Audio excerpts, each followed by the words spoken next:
Amen. Chers amis, nous sommes heureux de vous revoir ce soir et nous voulons bénir le nom de notre Seigneur, le Seigneur Jésus, qui nous a permis de nous retrouver encore à ses pieds ce soir pour prendre les instructions qu'il a pour notre vie. Nous sommes en train d'étudier pendant ce mois d'octobre les clés du royaume de Dieu. Nous avons vu déjà beaucoup de sujets qui mettent le principe du royaume devant nous. Et ce soir, nous allons voir une clé que nous appelons la clé du succès dans la vie.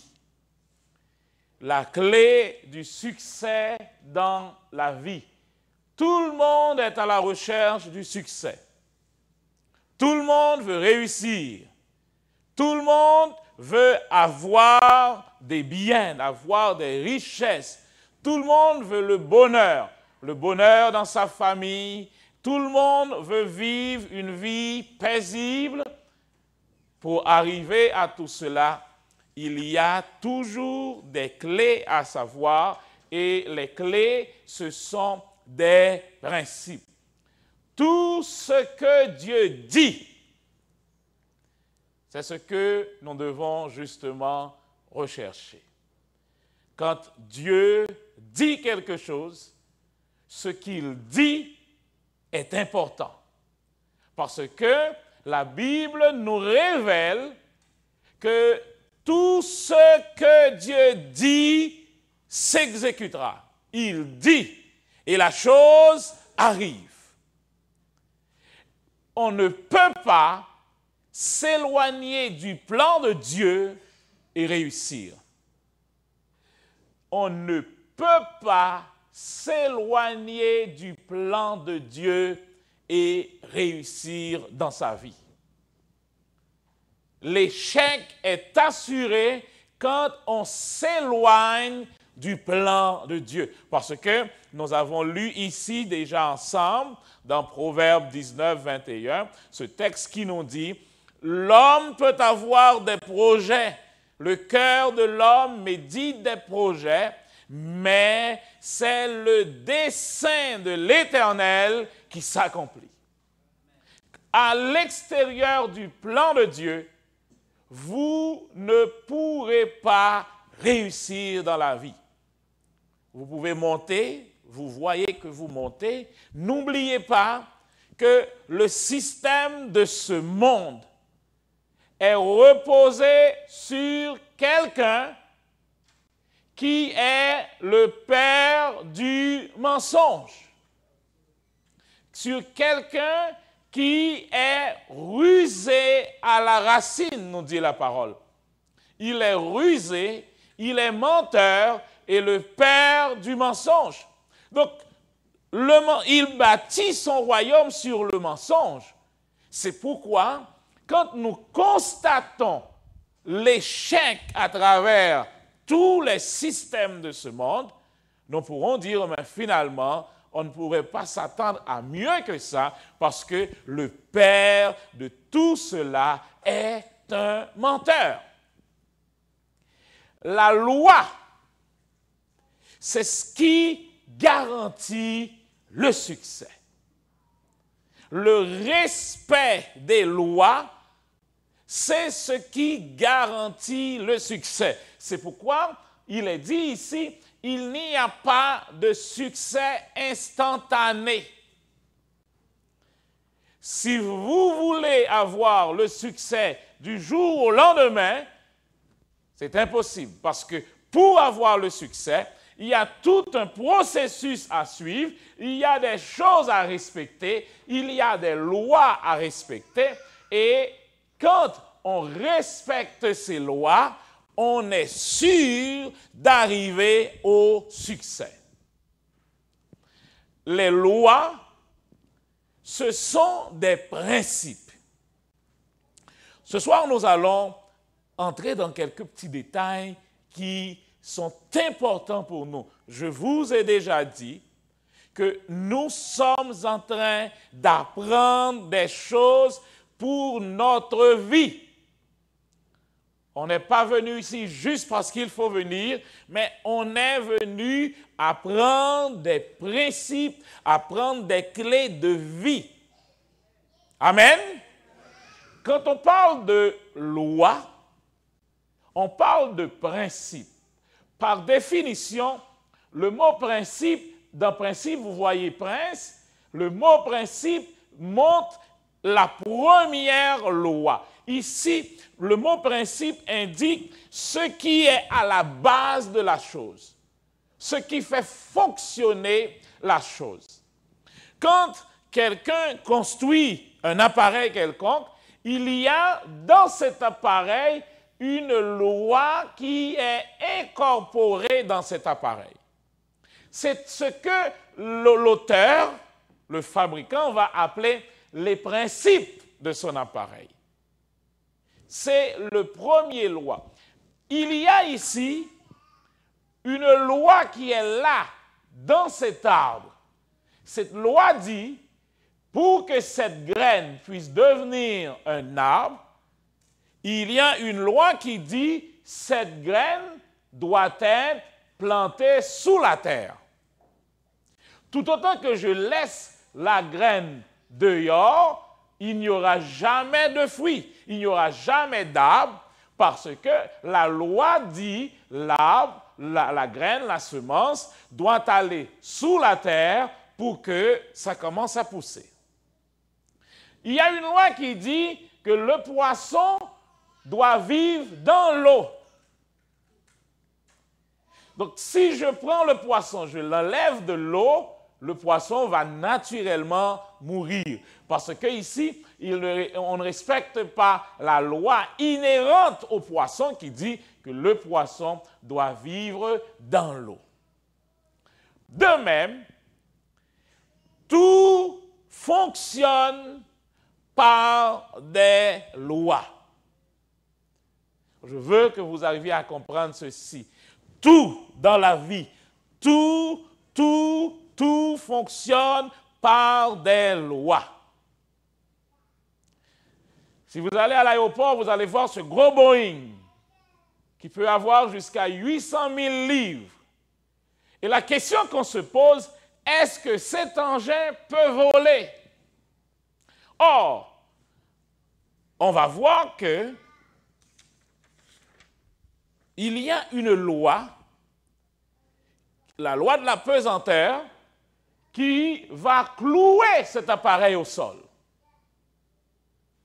N'oubliez pas, tout ce qu'on ne comprend pas, tous les problèmes que nous voyons dans notre vie, ce sont des lois que nous transgressons. Ce sont des lois. À ce moment, on ne sait plus, quand on est devant cet obstacle, on se demande qu'est-ce qu'il faut faire. Il y a la loi de la pesanteur, comme j'ai dit tout à l'heure, qui a cloué cet appareil au sol. La loi dit, tout corps laissé comme ça dans le vide est attiré par le centre de la terre. Donc, quel que soit l'élément que je laisse tomber à l'air libre, la pesanteur va tirer cette chose au centre de la terre. Donc, cet appareil, regardez comment la feuille si simple tombe automatiquement. Imaginez cet appareil qui pèse 800 000 livres. Est-ce que cet appareil pourra un jour voler? Qu'est-ce qui cloue cet appareil au sol? Une loi. C'est quelle loi? La loi de la pesanteur. Ah ben, on va dire, hein? Nous avons dormi. La loi de la pesanteur. La loi de la pesanteur va clouer cet engin au sol et il paraît impossible maintenant de voler comme une feuille, comme un oiseau. Écoutez bien. Si vous êtes dans la dépression, il y a des lois qui causent votre dépression. si vous connaissez les principes, vous connaissez une autre loi, vous pourrez sortir de la dépression. Mais si vous êtes ainsi, c'est une loi qui vous met ainsi. Parce que tout ce qui arrive, nous comprenons ça à soi, tout ce qui vous arrive dans votre vie, dans votre mariage, dans votre travail, dans votre pays, tout ce qui vous arrive, c'est à cause d'une loi qu'on a transgressée. Tout ce qui arrive, arrive à cause d'une loi qu'on a transgressée. Chaque problème que nous avons est le résultat d'une loi que nous avons transgressée. Donc, la Bible dit dans Osée chapitre 4, verset 6, l'Éternel fait la constatation et il dit, mon peuple périt, mon peuple est détruit parce qu'il lui manque la connaissance. Puisque tu as rejeté la connaissance, je te rejetterai et tu seras dépouillé de mon sacerdoce. Puisque tu as oublié la loi de l'Éternel ton Dieu, j'oublierai aussi tes enfants. On nous pose peut-être une question. Souvent, nous voyons des parents qui ne savent plus quoi faire avec leurs enfants. Si nous regardons ce texte, est-ce qu'il ne peut pas avoir un lien entre vos enfants et le respect de la loi? Le texte dit ici, puisque tu as oublié la loi de l'Éternel ton Dieu, moi l'Éternel, j'oublierai aussi tes enfants. Je sais qu'il y a des parents importants ici ce soir, des parents, je veux dire, intelligents. Ils veulent que l'Éternel se souvienne de leurs enfants. Ce soir, la révélation est là. Reprenez la loi de l'Éternel au sérieux dans votre vie et l'Éternel se souviendra de vos enfants. Amen. La révélation de la parole est claire. Donc, mon peuple est détruit parce qu'il lui manque la connaissance. Tout ce que Dieu a créé est opéré par des lois. Si on va vous nous songer à soi, c'est ça. Dans chaque point où arriver dans la vie, la chose qu'il faut rechercher, quel est le principe de cette chose? Quelle est la loi qui est avec cette chose? Parce que tout fonctionne par des lois. Et nous avions lu dans Job 38, 33, où l'Éternel dit, tu connais les lois du ciel, tu règles son pouvoir sur la terre. Quand tu connais la loi, tu règnes sur la terre. Amen. Tu veux régner dans tes finances? Apprenez les lois des finances. Il y a, et nous avions déjà montré que toutes les solutions sont là dans la Constitution, dans la parole. Pour tous les problèmes que nous avons, Dieu a déjà mis dans la parole une graine, une semence, un principe, une clé. Quand Jésus dit, je te donnerai les clés du royaume, il parle justement des lois du royaume, des lois du ciel, des lois que Dieu lui-même, il a faites. Quand nous connaissons ces lois, alors nous pouvons régner sur la terre. Dieu crée tout et tout est dirigé, est opéré, est contrôlé par des lois. Quand nous prenons Abraham, Abraham qui est le père de la foi, Abraham qui va recevoir une promesse extraordinaire, la plus grande promesse qu'un homme n'ait jamais reçue. C'est ce qu'Abraham a reçu de Dieu. Et toutes les familles de la terre seront bénies en toi. En ta postérité, le Messie va venir. Jésus va être la postérité d'Abraham. Maintenant, quand nous regardons la vie de cet homme, quand nous écoutons ce que Dieu lui-même dit de cet homme, nous comprenons comment il a pu recevoir une si grande promesse. Ça, c'est Dieu qui parle. Dieu parle ici à Isaac, son fils. Isaac, le fils d'Abraham.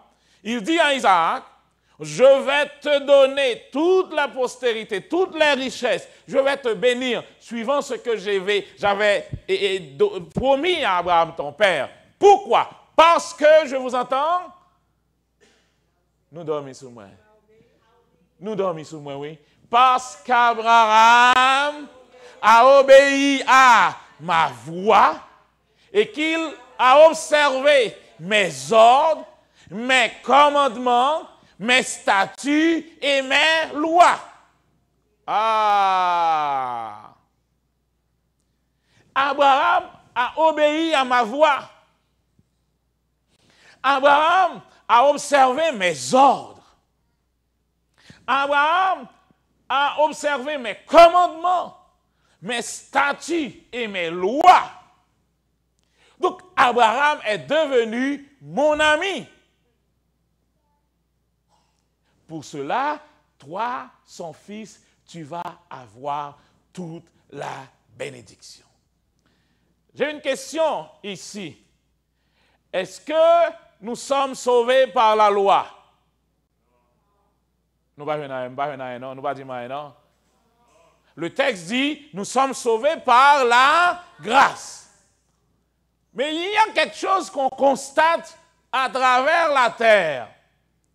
On constate que les hommes vont accepter l'idée de la grâce pour faire des chrétiens, si je peux les appeler ainsi, des hors-la-loi. Je reprends. Nous avons reçu la grâce de Dieu. Nous sommes sauvés par la grâce. Mais on constate qu'on a pris la grâce pour faire de la grâce des hors-la-loi. Qu'est-ce qu'un hors-la-loi? On va dans le dictionnaire. Le dictionnaire appelle quelqu'un hors-la-loi. C'est un principe de droit. C'est une personne qui commet des actions contraires à la loi. Donc, est-ce que la grâce peut me permettre de commettre des choses contraires à la loi? En attendant, j'avais dit au début quelque chose. Tout ce que Dieu fait est dirigé, est opéré par des lois. Le salut obéit à une loi. Et je vais dire quelque chose qui va vous faire trembler là maintenant. Écoutez bien ceci. Vous m'écoutez, vous me regardez? La grâce est une loi. Oh, je reprends. La grâce est une loi. Parce que tout ce que Dieu a créé est opéré par des lois. Qu'est-ce que c'est que la loi? La grâce? Quelle loi qu'il y a dans la grâce? La loi dit quoi? l'homme ne peut pas se sauver lui-même. Mais il y a quelqu'un qui a donné sa vie à la place de l'homme. Donc, si l'homme accepte cette offre, l'homme sera sauvé. C'est la loi. Donc, ça veut dire quoi?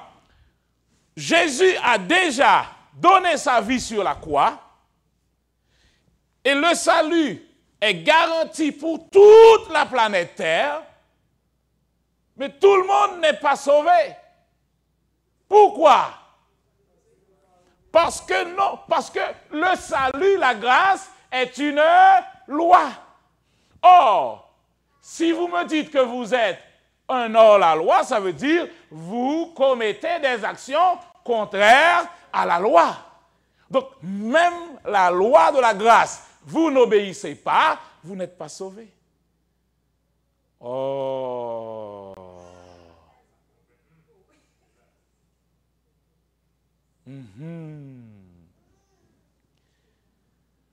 Dieu dit à Abraham, que nous appelons le Père de la foi, a reçu. Écoutez, Dieu ne change jamais, vous savez ça? Amen? La Bible me dit, il n'y a en lui aucun changement ni ombre de variation. Il est le même hier, aujourd'hui et éternellement. Où est-ce qu'il était Abraham avant de venir à Canaan? Il était de l'autre côté dit Actes des Apôtres. Il était en Mésopotamie. Et là, en Mésopotamie, le texte de la Bible dit que Abraham adorait des idoles. Donc, regardez bien. Là où était Abraham, son pays, en Ur en Chaldée, Ur signifie flamme. Du feu, du feu. Et Chaldée signifie terre de destruction. Regardons. Abraham était à Ur en Chaldée. En un mot, Abraham était dans le feu sur une terre de destruction. C'est là que sont tous les pécheurs. Et c'est là que Dieu dit à Abraham, à Ur en Chaldée, laisse ton pays. Ça, c'est la grâce. Amen. Donc, Abraham est sauvé par la grâce. Tous ceux qui sont sauvés par la grâce. Amen. Et est-ce que la grâce va faire d'Abraham un hors-la-loi? Non, puisque Abraham, sauvé par grâce, il a obéi, il a laissé le feu, il a laissé la terre de destruction, Chaldée, pour venir là où, d'ailleurs, il ne savait même pas où il allait. Dieu dit, moi, je te montrerai où s'arrêter. Et le texte me dit, quand Dieu fait... Abraham a fait des erreurs, vous savez ça? Non, pas comme ça. Hein? Donc, quand Dieu a pris toute la vie d'Abraham, il y a des bas, il y a des hauts, il y a des erreurs. Mais voilà le résumé de la vie. Dieu dit en résumé, Abraham a obéi à ma voix, il a observé mes ordres, mes commandements, mes statuts et mes lois. Maintenant, je prends un autre homme ici. Je prends Josué. Josué allait avoir une grande responsabilité après Moïse, de conduire le peuple d'Israël sur la terre promise à Abraham longtemps déjà. Et Dieu va dire à Josué, je vais te donner la clé du succès. C'est un verset que vous devez souligner dans votre Bible. La clé du succès. Dieu dit à Josué, Josué, mon ami, que ce livre de la loi ne s'éloigne point de ta bouche. Bon problème là. Regardez. Que ce livre ne s'éloigne point de ta bouche. Ça veut dire quoi?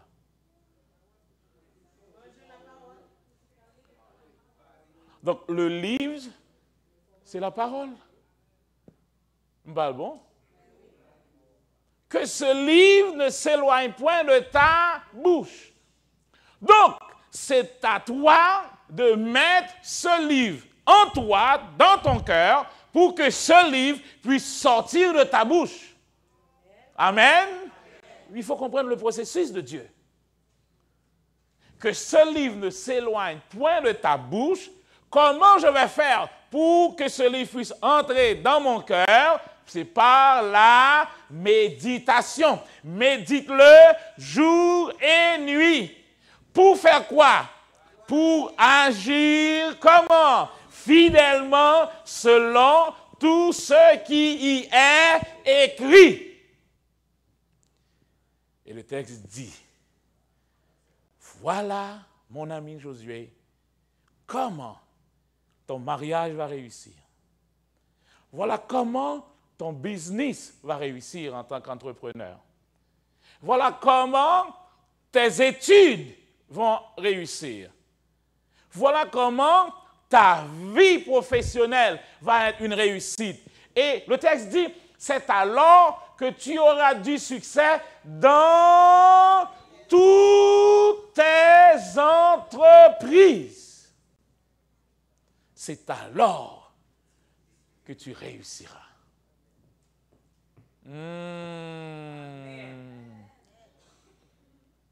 Pas rien, bon Dieu fait, qui pas dirigé par la loi. Rien.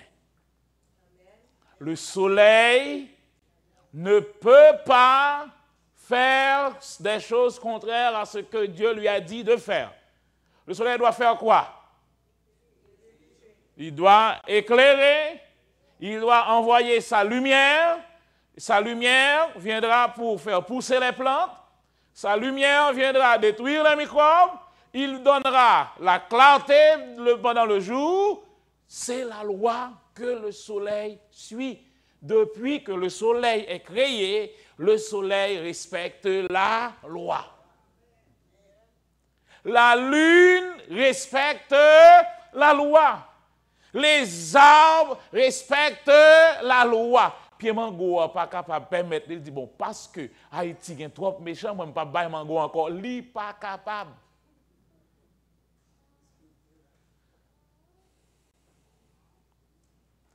La loi dit Mango, bail Mango. Et le manguier respecte la loi. Que content, li bon mango, ou fâché, li bon mango.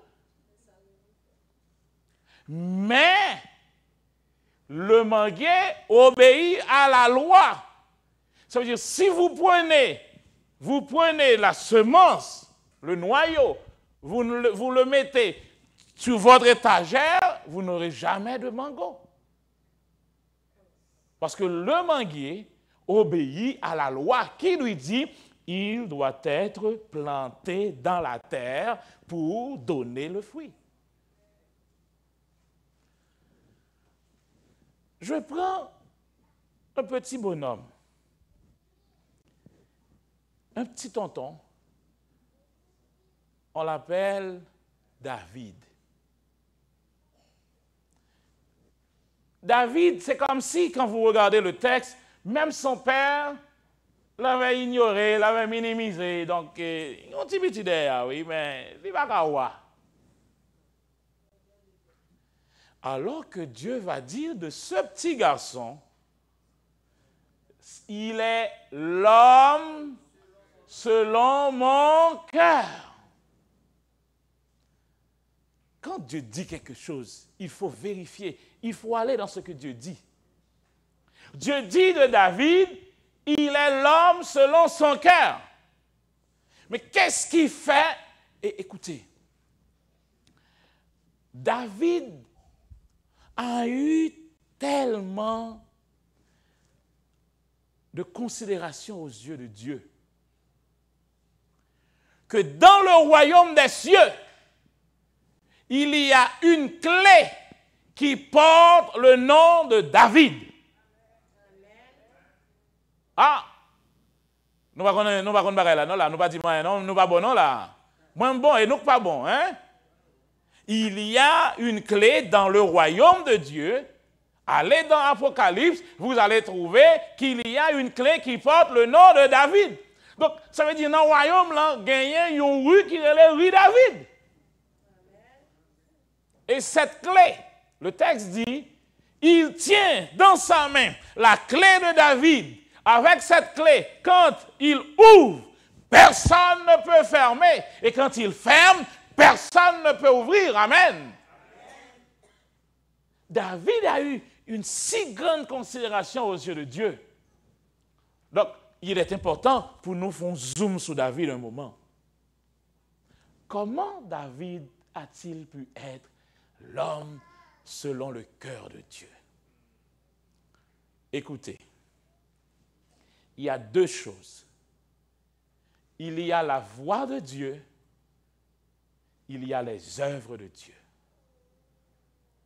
Nous tous, nous recherchons les œuvres de Dieu.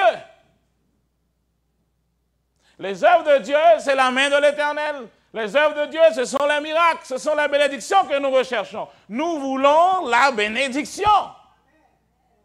Amen, oui, nous disons. Mais David recherchait la voix de Dieu. Quelle est la différence? David savait ce que Dieu pensait.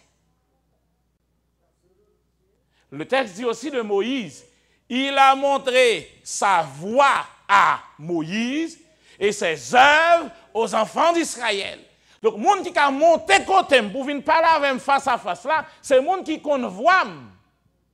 C'est le monde qui compte penser.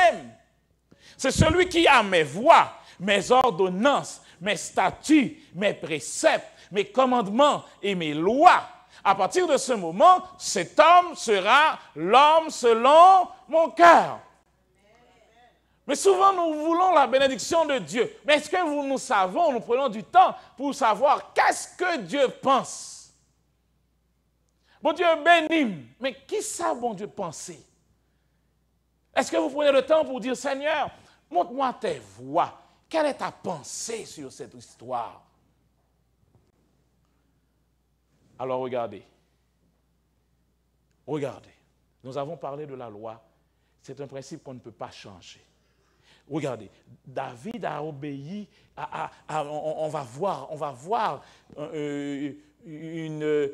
une projection sur la vie de David que l'Éternel va faire aussi. Regardez bien. Mais la voix, l'ordonnance, les statuts, les préceptes, les commandements, les lois, tout ça entre dans la voix de l'Éternel, la voix de Dieu. Une loi, c'est quoi? C'est un principe établi. On ne peut pas changer ce principe. Donc, dans la voix de Dieu, il y a des lois. Donc, vous respectez, vous dites, ça, c'est un principe de l'Éternel, on ne peut pas le changer. Ici, il y a des commandements. Qu'est-ce qu'un commandement? La loi, quand elle est prononcée, quand elle est proclamée, elle devient un commandement. On va l'écrire, ça devient un commandement. C'est la loi écrite, la loi prononcée devient un commandement. Le décret, c'est la loi écrite. Donc, la Bible, c'est un livre de décrets. Un livre qui, c'est légal, c'est tout à fait des principes de droit, des principes de justice qu'on a là. Nous sommes dans un royaume. Le royaume est un gouvernement. Amen. Alors regardez. On va prendre mon petit David. Le psaume 119. Quand vous prenez ce psaume, vous allez voir, mais pourquoi Dieu allait avoir cette considération pour David? Dans tout ce psaume, vous allez voir la pensée de David. Regardez, nous sommes dans psaume 119, verset 9. On lit ensemble. On lit ensemble. Oh, oh. Comment le jeune homme rendra-t-il pur son sentier? Comment? En se dirigeant d'après ta parole. Verset 11. Je serre ta parole dans mon cœur afin de ne pas pécher contre toi. Voilà le petit David.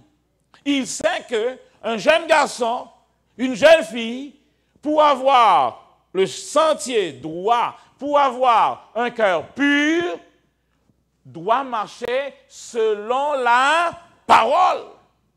Et qu'est-ce qu'il a fait? Il a pris la parole. Le texte dit, je serre ta parole dans mon cœur. Je prends la parole, je la place dans mon cœur. Pourquoi? Afin de ne pas pécher contre toi. Verset 13. Nous parlons de tout Somme 119 là, oui, nous pas peur, non? Il n'est pas grand pile, c'est 172 versets seulement. Regardez, verset 13. De mes lèvres, j'énumère toutes les sentences de ta bouche. De mes lèvres. Verset 14.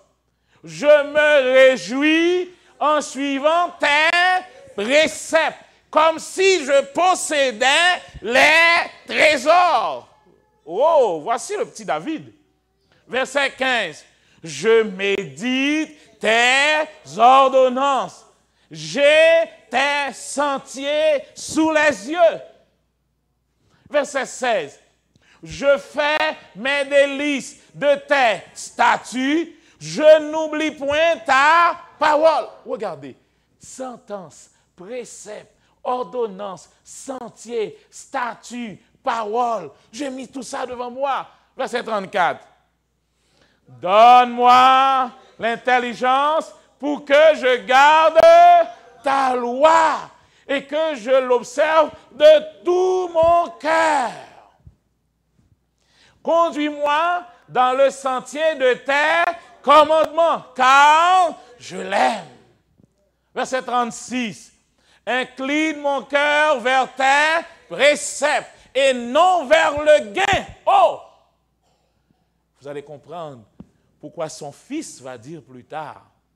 Parce que petite là, ouais, qui Jean papa t'a agi. Petite là, va dire plus tard, pas bon, ni richesse, ni gain, ni bien. Donne-moi la sagesse pour diriger ton peuple. Mais tout ça me demande. L'Éternel dit, moi, je me sauve-les. Imaginez, l'Éternel arrive devant, un Haïtien, il dit Haïtien, mandem, sauve-les. Aïe, aïe, aïe, ça dit toute bagaille. Incline mon cœur vers tes préceptes et non vers le gain. Verset 37. Détourne mes yeux de la vue des choses vaines, fais-moi vivre dans ta voie.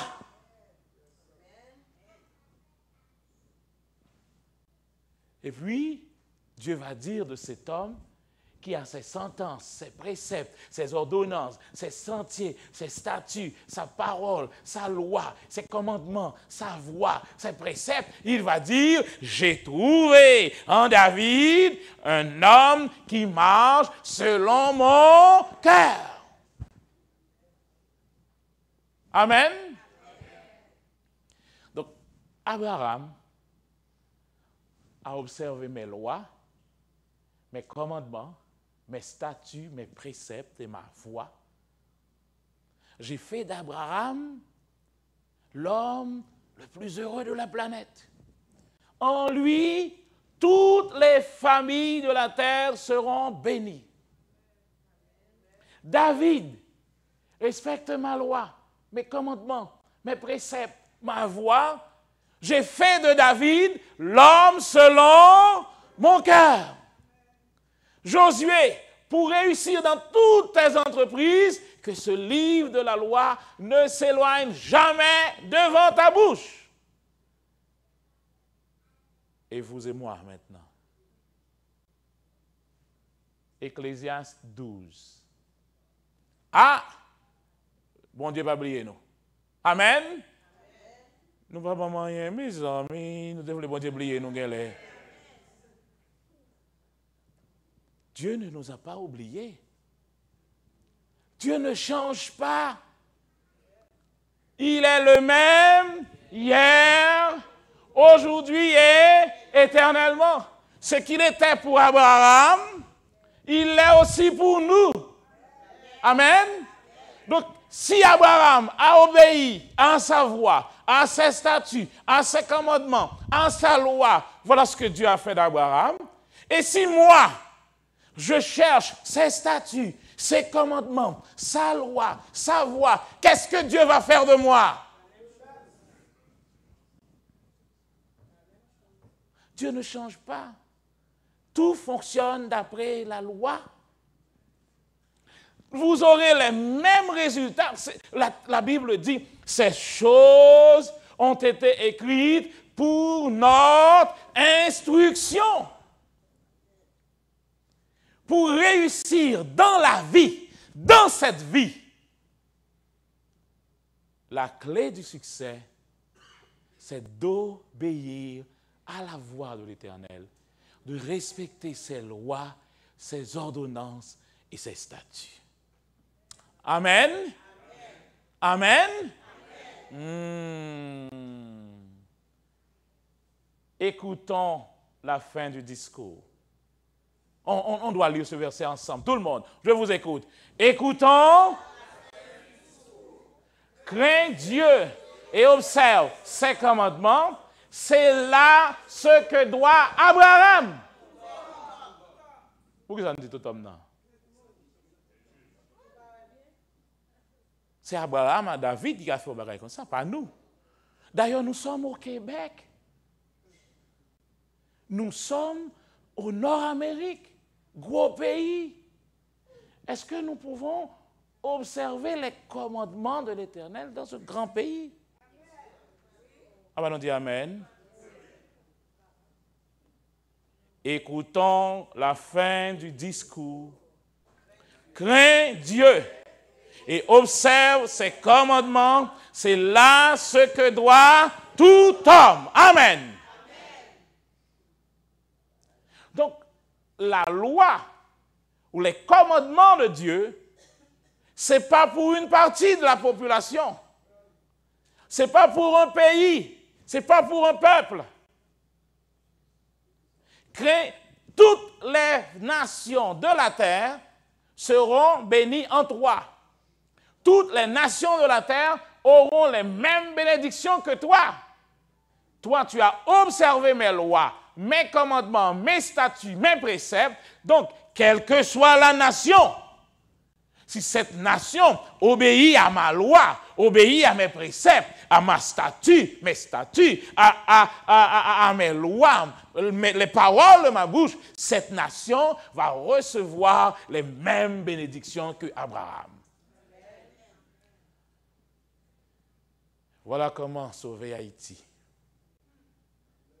Ce n'est pas voler l'argent pour Haïti qui a sauvé Haïti. Vous savez que Haïti n'a pas un problème d'argent?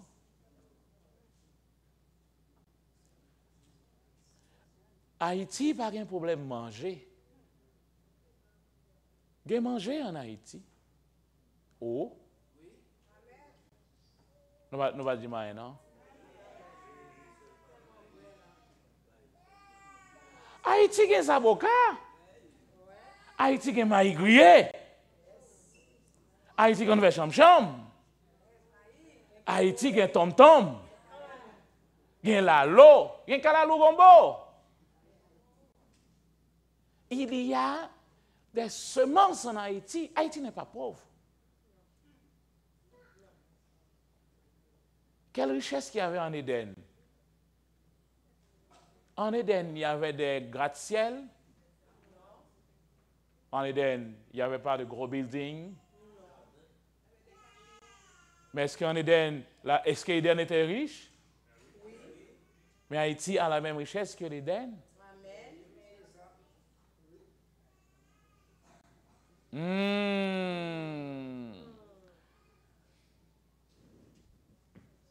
Écoutons la fin du discours. Donc, quand vous appelez votre ami, votre parent, votre frère, votre soeur en Haïti, vous devez lui dire, écoutons la fin du discours, crains Dieu et observe ses commandements. Voilà comment Haïti va être sauvé et réussir dans toutes ses entreprises. Amen. Car Dieu amènera toute œuvre en jugement au sujet de ce qui est caché, soit bien, soit mal. Là, c'est la justice. Ça, c'est un gouvernement ici. Amen. Deutéronome 5, 26. Dieu dit, oh, regardez ce verset. C'est un soupir de Dieu. Quand Dieu nous donne des choses, nous demande des choses, ce n'est pas pour lui. Écoutez ceci. La Bible n'est pas écrite pour Dieu ni pour les anges. Elle est écrite pour nous. Vous savez pourquoi on a besoin d'écrire la Bible? C'est parce qu'on verra ça. C'est parce que la loi a été effacée sur notre cœur. En Éden, Adam n'avait pas de Bible parce que la Bible était imprimée dans son cœur. Amen. Mais par le péché, on a effacé aussi l'esprit de la loi. Alors, on est obligé maintenant de les mettre sur papier pour qu'on puisse les voir et les remettre dans son cœur. Parce que la promesse a été faite et il va écrire à nouveau la parole, sa loi, sur les tables de notre cœur. À partir de ce moment, je n'ai pas besoin d'attendre pour voir s'il y a un ancien ici avant de commettre un péché. Je ne vais pas pécher naturellement parce que de mon cœur, la loi me dit, tu ne pêches pas. Oh! S'ils avaient toujours ce même cœur pour me craindre et pour observer tous mes commandements, afin qu'ils fussent heureux à jamais, eux et leurs enfants. Amen. Quand nous observons la loi, ce n'est pas pour Dieu. C'est pour nous encore. S'il pouvait avoir ce même cœur pour me craindre, pour observer tous mes commandements, afin qu'ils fussent heureux à jamais, eux et leurs enfants. Amen. Voilà ce que Dieu veut pour nous, frères et sœurs. Dieu crée la vie pour être opérée par des lois. Dieu crée la vie pour être opérée par des lois. Nous retournons avec ce gros Boeing.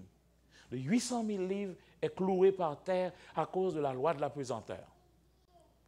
Quand on connaît la loi, on peut défier les choses. La dépression est venue, la pauvreté est venue, la maladie est venue. Toutes les calamités sont arrivées devant nos portes. Maintenant, nous devons connaître, il y a une autre loi.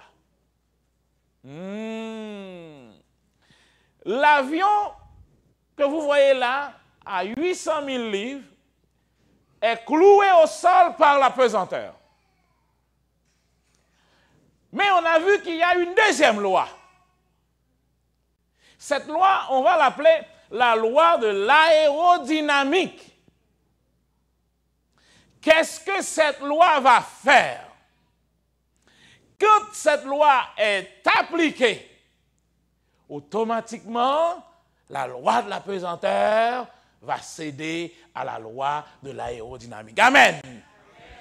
Cette loi dit, quand l'avion atteint une vitesse de 200 km/h, la pesanteur ne peut plus le retenir par terre. Parce qu'automatiquement, cette deuxième loi, la loi de l'aérodynamique, prend le contrôle. Et il dit à l'avion, elle dit cette loi à l'avion, mon ami, en haut. Et si, malgré cette vitesse, le pilote veut maintenir l'avion sur le sol par la pesanteur, vous savez ce qui va se passer? Ça va passer. L'avion s'explose. Quand cette deuxième loi est touchée, la pesanteur doit lâcher prise. Amen. Amen. Eh bien voilà. Votre problème vous tracasse parce qu'il y a une loi, la loi de la pesanteur. Cette loi de la pesanteur, quand je le transfère dans la parole, je la trouve dans Romains chapitre 7. Cette loi, Romains l'appelle la loi du péché et de la mort. Nous sommes tous pécheurs. Je suis dans Romains 7 maintenant. Par conséquent, le salaire du péché, c'est la mort. Et entre le moment où je vis jusqu'à la mort, il y a toute une panoplie de têtes chargées, de maladies, tout paquet. Cette loi s'appelle la loi du péché et de la mort. Mais il y a une deuxième loi, la loi de Romains 8. Cette deuxième loi, la loi de Romains 8, la Bible appelle la loi de l'esprit de vie. Amen. Donc cette deuxième loi, la loi de l'esprit de vie, quand elle arrive, elle touche l'avion et la loi du péché et de la mort ne peut plus vous retenir. Automatiquement, si quelqu'un est en Christ, il est une nouvelle créature. Les choses anciennes sont passées et voici, toutes choses sont devenues nouvelles. Amen. Nous sommes sauvés parce que une deuxième loi entre en jeu. La loi de l'esprit de vie.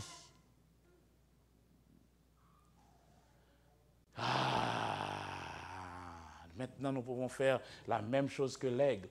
L'aigle fait salveler, mais nous ne fait loupine tout en l'air.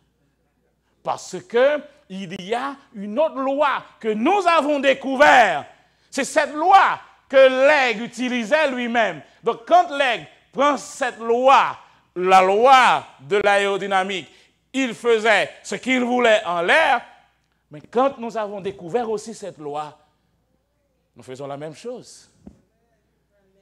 Mais il y a un petit problème que vous devez comprendre.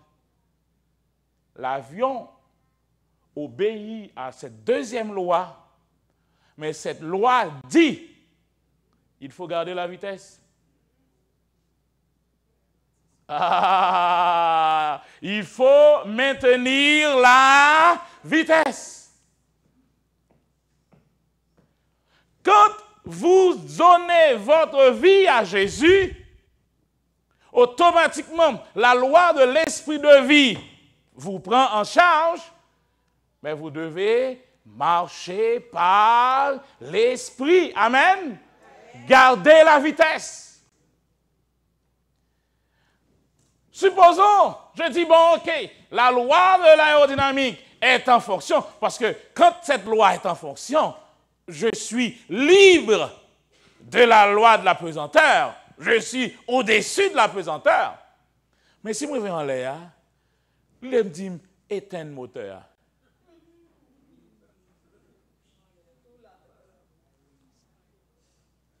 Il me dit, éteins le moteur. Immédiatement, la loi de la pesanteur me dit « Welcome back ». Et je suis au sol. À tout ça, ça a comporté. les desseins de l'Éternel subsistent à toujours. Et ses projets et les projets de son cœur de génération en génération. Donc, Dieu ne change pas. La loi que Dieu a donnée à un peuple à un moment, cette même loi subsiste de génération en génération. Parce que pour Dieu, il y a une seule race sur la terre, les hommes. Amen. C'est là ce que doit tout homme. Les desseins de l'Éternel subsistent de génération en génération. Ce soir, nous avons vu que la clé de la réussite, c'est le respect de la loi. La loi est un phare. Le phare, là où il est placé, il ne change pas. Le phare ne se déplace pas. Si il y a un monde qui pour ajuster col, arranger col, c'est qui est-ce? C'est bateau, yo. Mais le phare reste toujours là. C'est ça qu'est la loi. Ce n'est pas le phare qui vous sauve. Le phare est là pour vous indiquer le danger. Donc c'est à toi de t'ajuster pour ne pas aller t'écraser dans les rochers. Vous n'ajouterez rien à ce que je vous prescris. C'est un phare. Vous n'ajouterez rien à ce que je vous ai prescrit. Vous n'en retrancherez rien. C'est un phare. Mais vous observerez les commandements du Seigneur, votre Dieu, tels que je vous les prescris. Amen. La loi est un phare. J'ai trouvé cette phrase de quelqu'un, de Ralph Challis, qui a dit « L'œuvre de Dieu dans l'histoire des hommes ne consiste pas à abaisser la loi de Dieu jusqu'au niveau des capacités humaines, elle consiste plutôt à élever les hommes jusqu'à la loi de Dieu en leur fournissant par grâce la capacité de vivre ce qu'elle promet. » Nous ne nous trompons pas sur le sens de la liberté chrétienne. Au sens propre, ce n'est pas de la loi que Jésus nous a libérés, mais du péché. L'Évangile n'a jamais affranchi quiconque de l'obligation d'observer la loi. Sinon, on serait des hors-la-loi. Mais il lui indique, et c'est en cela qu'il est le libérateur, où se trouvent les ressources qui rendront son respect possible. Son message ou sa promesse, ce n'est pas la liberté de transgresser la loi de Dieu, mais c'est au contraire la liberté de l'observer que le Seigneur veut éveiller et développer dans le cœur de ses enfants. Donc, quand Jésus nous sauve, il ne nous donne pas la licence de transgresser la loi de Dieu. Au contraire, qu'est-ce que la grâce fait? Qu'est-ce que la grâce fait? Je vais vous montrer ce que la grâce fait. Adam vivait en Éden dans la grâce de Dieu, dans l'amour, dans la bénédiction de Dieu, dans l'abondance de Dieu. Le péché a fait quoi? Le péché nous a séparés de la gloire de Dieu, privés. Tous sont péchés et sont privés de la gloire de Dieu. Qu'est-ce que la grâce fait? La grâce va payer le prix et elle vous remet encore en Éden. Or, l'Éden fonctionne par des principes, des valeurs et des lois. Donc la grâce me permet maintenant de retrouver l'abondance, mais en respectant toujours les principes, les commandements, les valeurs de Dieu. Amen. Ah. C'est ça lié.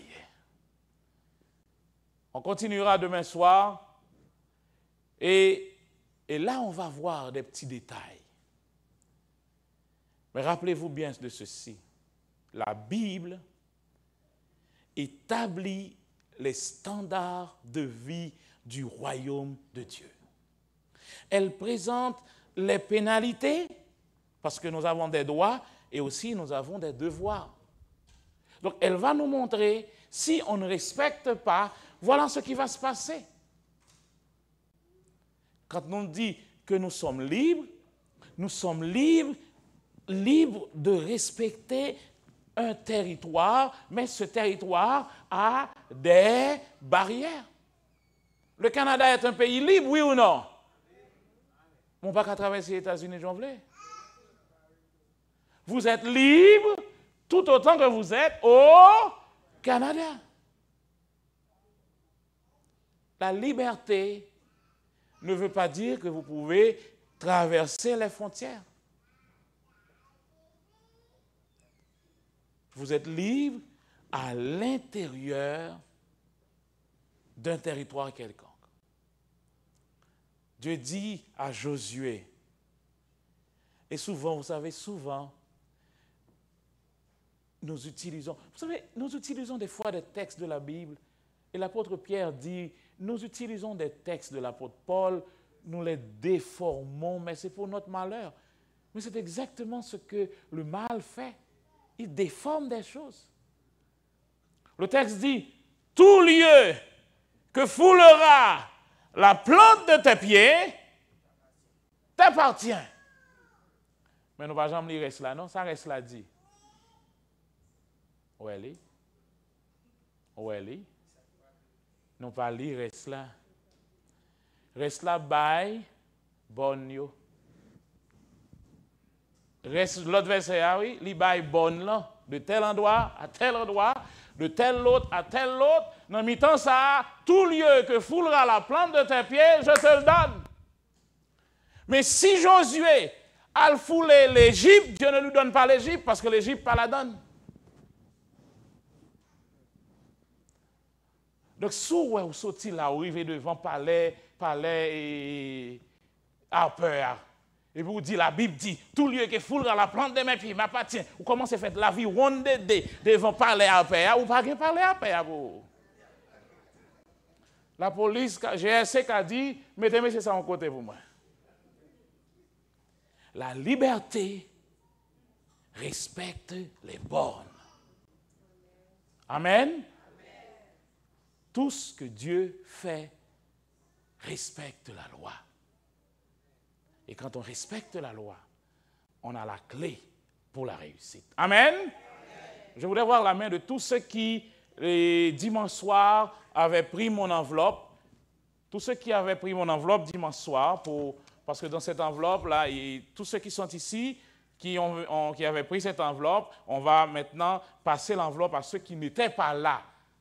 Ceux qui n'étaient pas là dimanche soir, les huissiers pourraient passer et prenez cette enveloppe. Vous allez trouver, il y a 2 cartes dans cette enveloppe. Une carte bleue et une carte jaune. La bleue, c'est pour vous, vous gardez la bleue, mais vous allez remplir la fiche jaune qui est dans l'autre carte et cette fiche jaune est à moi. J'aurai votre nom, votre numéro de téléphone et il y a des petites questions que vous pourrez répondre et ça va me permettre d'avoir vos noms dans ma boîte de prière, dans ma boîte d'intercession. Et ça va nous permettre aussi de garder le contact avec vous, ceux qui nous visitent, pour que nous puissions continuer à vous entretenir. Et nous allons par cela lier d'amitié beaucoup plus. Nous allons garder ce lien. Donc ceux qui n'avaient pas reçu, que vous soyez membre de cette église ou visiteur, prenez cette enveloppe. La bleue est à vous. La bleue, c'est une clé que vous pouvez donner aussi à d'autres amis. La clé dit, est-ce que ta bouche affirme devant tous que Jésus est le Seigneur? Est-ce que tu crois dans ton cœur que Dieu l'a réveillé de la mort? Dans ce cas, tu seras sauvé. En effet, quand nous croyons de tout notre cœur, Dieu nous rend justes. Quand nous affirmons notre foi devant tous, il nous sauve. Donc ça, c'est une clé que vous devez garder dans votre Bible, garder avec vous et distribuer à des amis. Mais la fiche jaune, remplissez la deuxième fiche jaune et vous pouvez me remettre cette fiche en sortant et ça va nous permettre de garder le contact ensemble avec vous. On va chanter un cantique. Je veux rechanter le chant « Et je chanterai ton grand amour », le 517. On va le chanter debout et ensuite on pourra prier pour vous laisser partir. Je chanterai ton grand amour, l'hiver, l'été, la nuit, le jour, car cet amour est éternel, si grand et pourtant si réel. Alors que nous chantons, vous pouvez vous-même remplir la petite carte et ça va nous permettre, comme je l'ai dit, d'avoir le contact avec vous. Je chanterai ton grand amour.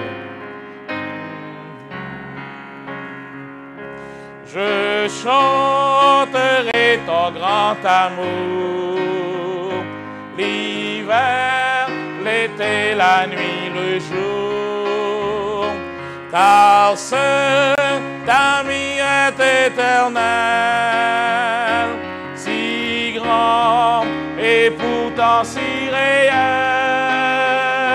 si grand et pourtant si réel.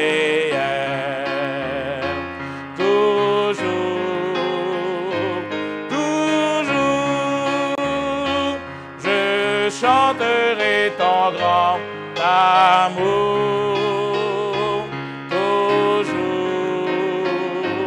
toujours. Je chanterai ton grand amour. Oh, chantons donc jusqu'au grand jour.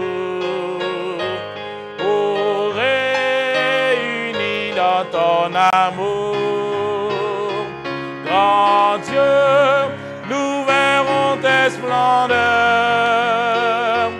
et nous dirons de tous nos cœurs, et nous dirons de tous nos cœurs, toujours, toujours, nous chanterons ton grand amour, toujours, toujours. Nous chanterons ton grand amour. Notre Père, notre Dieu, nous voulons ce soir encore te remercier pour ta grâce. Nous voulons faire monter vers toi nos tribus de reconnaissance, car toi seul, Père, tu mérites de recevoir hommage, honneur et gloire. Ce soir, tu nous donnes la clé du succès et tu nous as montré que le respect de la loi, le respect de ta parole, c'est la clé pour notre réussite dans tout ce que nous voulons entreprendre sur cette terre. Père, ce soir, nous avons pris dans nos cœurs cette détermination de te suivre, de marcher avec toi. Tu as dit dans la parole, c'est ce que tout homme doit faire. En disant tout homme, tu parlais à nous aussi. Et nous l'avons compris ce soir. Nous te demandons, par ton Esprit Saint, de venir sceller la décision que nous avons prise dans notre cœur ce soir. Et que nous puissions réussir, puisque tu as déjà préparé ce que nous devons faire sur cette planète.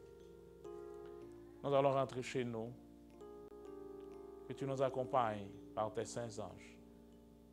Et nous nous reposons sur ta promesse, que l'ange de l'Éternel campe autour de ceux qui le craignent, et il les arrache de tout danger. Que nous puissions avoir une bonne nuit de sommeil, Nos activités demain sont déjà bénies. Et demain soir, nous retournerons ici encore pour prendre les instructions pour notre vie. Dans le nom de Jésus, notre Sauveur.